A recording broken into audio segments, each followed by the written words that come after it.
So, profit-taking strategy. So, as we've already talked about, there's going to be a ton of different asset classes out there that we would implement inside of a portfolio. But for today's purposes, we're going to break it down and only talk about two at a super high level. So let's assume we have a growth bucket. And don't judge me on my drawing skills here. And we also have a protection bucket.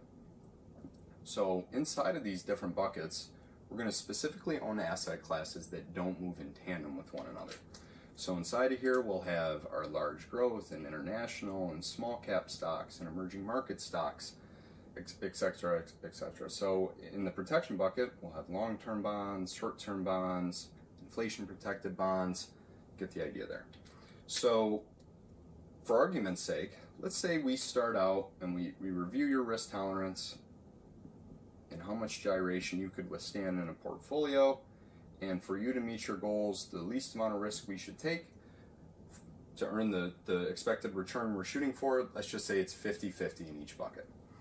So as the growth side does well, the broad market does well, our growth side will be appreciating and increasing on this side.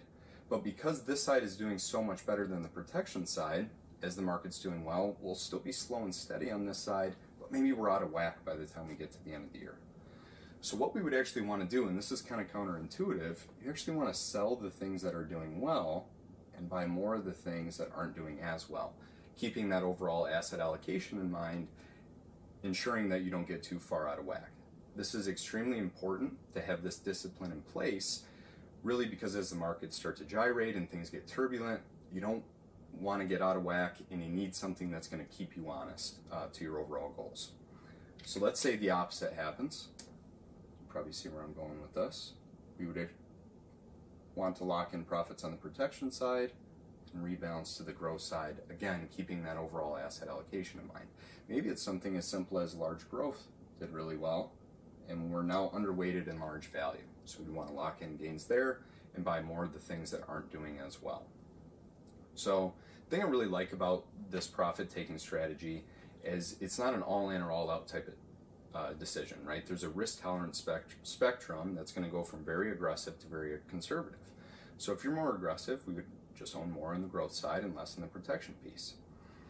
So primarily, the focus with this strategy is not to outperform the market every month or even every year, but instead, over an extended amount of time on a risk-adjusted basis, have some outperformance relative to whatever industry we're trying to outperform, with a lot more consistency and a lot more stability to get you to where you need to go and meet those overall, long-term goals.